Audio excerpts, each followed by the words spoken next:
जय श्री राम स्टूडेंट्स, मेरा नाम मुनीश है और मैं आपको सी लैंग्वेज के बारे में अपनी वीडियोस में अब बताऊंगा।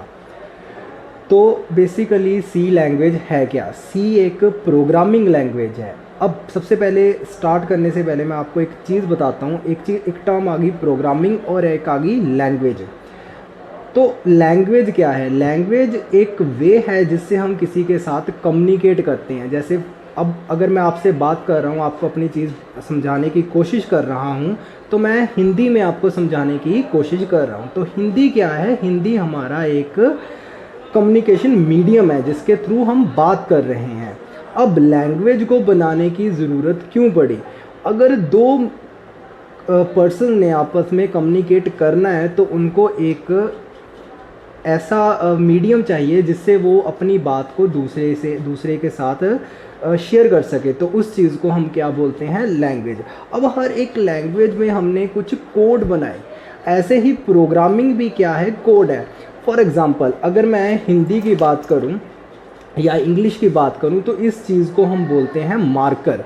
अब ये मार्कर क्या है? ये एक कोड रख लिया हमने इंग्लिश में इस चीज़ को रिप्रेजेंट करने के लिए। अगर किसी पर्सन को इस चीज़ के बारे में नहीं पता होगा कि ये क्या है तो उसके दिमाग में ये चीज़ नहीं आ पाएगी कि ये इसका काम क्या है। ऐसे ही प्रोग्रामिंग में भी अगर हमने काम करना है तो हमें सबसे पहले प्रोग्रामिंग के कुछ बेसिक चीज़ें जो हैं वो समझनी पड़ेंगी, उसको अंडरस्टैंड करना पड़ेगा। उसके बाद ही हम प्रोग्रामिंग को आगे बढ़ा सकते हैं। तो प्रोग्रामिंग करने के किसी भी लैंग्वेज में, चाहे सी है, चाहे C++ है, जावा है, पाइथन है या कोई भी प्रोग्रामिंग लैंग्वेज है, उसमें अगर आपने कोडिंग करनी है तो आपको कुछ बेसिक चीज़ें पहले आनी चाहिए। तो मैं आज आपको पहले कुछ बेसिक चीज़ें बताऊंगा, कुछ जनरल चीज़ें बताऊंगा जो प्रोग्रामिंग करने से पहले हम शुरू करते हैं। तो स्टार्ट करते हैं। किसी भी प्रोग्रामिंग को करने से पहले ये कुछ स्टेप्स हैं जिनको हम प्रोग्राम डेवलपमेंट लाइफ साइकिल भी कहते हैं। ये 6 स्टेप्स हैं। तो स्टार्ट करते हैं। सबसे पहले स्टेप है एनालाइज द प्रॉब्लम। एनालाइज का मतलब होता है कि हमारे पास जो प्रॉब्लम है उसको समझना, सिर्फ उसको समझना कि प्रॉब्लम क्या है, उसका सोल्यूशन नहीं फाइंड आउट करना, जस्ट प्रॉब्लम को ही एनालाइज करना कि ये चीज़ एक्चुअल में है क्या, इसको हम सॉल्व कर सकते हैं या नहीं। बस ये चीज़ हमने फाइंड आउट करने की कोशिश करनी, उसको सिर्फ और सिर्फ एनालाइज करना। नेक्स्ट आ गया डिज़ाइनिंग। अब उस चीज़ की हमने डिज़ाइनिंग करनी। डिज़ाइनिंग क्या है? डिज़ाइनिंग एक प्रोसेस है जिसमें हम फाइंड आउट करेंगे कि हम इस प्रॉब्लम को किस वे से सॉल्व कर सकते हैं। फॉर एग्ज़ाम्पल जैसे अगर मैंने अपने घर से किसी पर्टिकुलर जगह पे या किसी पर्टिकुलर एरिया में जाना है तो मैं सबसे पहले अपना एक रूट अपने दिमाग में बनाऊंगा कि मैं इस रूट को फॉलो करके यहाँ पे पहुँचूँगा। तो वही चीज़ आती है डिज़ाइनिंग में। तो डिज़ाइनिंग करने के लिए प्रोग्रामिंग में हमारे पास कुछ डिज़ाइनिंग टूल्स अवेलेबल होते हैं जिसको हम एल्गोरिदम्स या फ्लो चार्ट्स बोलते हैं। एल्गोरिदम और फ्लो चार्ट में हम अपनी प्रॉब्लम को डिज़ाइन करेंगे। फर्दर उन एल्गोरिदम और फ्लो चार्ट्स को हम प्रोग्रामिंग डेवलपमेंट किसी पर्टिकुलर प्रोग्रामिंग में डेवलप करेंगे। नेक्स्ट आ गया कोडिंग।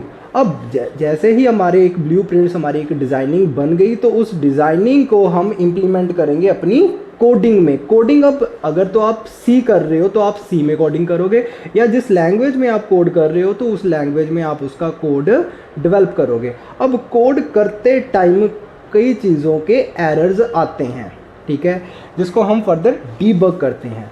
एरर क्या है? जैसे मैंने आपको बताया कि अगर हमने किसी के साथ कम्युनिकेट करना है तो दोनों को वो लैंग्वेज आनी चाहिए। जैसे मैंने आपको एग्जांपल दी थी कि अगर मैं आपको नहीं पता कि ये मार्कर है, मैंने मार्कर वर्ड बोला, आपको नहीं पता कि ये मार्कर है, तो आपके दिमाग में एक एरर जनरेट हो जाएगा कि ये चीज़ क्या है। अब उस एरर को रिजॉल्व करने के लिए आपको क्या करना पड़ेगा? डीबग परफॉर्म करना पड़ेगा। कोडिंग को जब हम कंपाइल करते हैं तो कंपाइलर क्या करता है? कंपाइलर प्रोग्रामिंग लैंग्वेजेस का एक तरह से दिमाग है। जैसे हमारा दिमाग है, हम जो भी चीज़ें हम बोलते हैं तो हमारा दिमाग उसको कंपाइल करके एक कंक्लूजन हमें फाइंड आउट करके देता है। ऐसे ही कंपाइलर क्या करता है? उस कोड को कंपाइल करके आपको उसका कंक्लूजन मीन्स उसकी आउटपुट प्रोवाइड करता है। लेकिन अगर वो प्रॉपरली कंपाइल नहीं हुआ तो उस पर क्या आते हैं? बग, जिसको हम एरर बोलते हैं। और उस बग को रिजॉल्व करने के लिए हम कौन सी टेक्निक यूज़ करते हैं? डीबगिंग, मीन्स बग को डीबग करना, रिजॉल्व करना।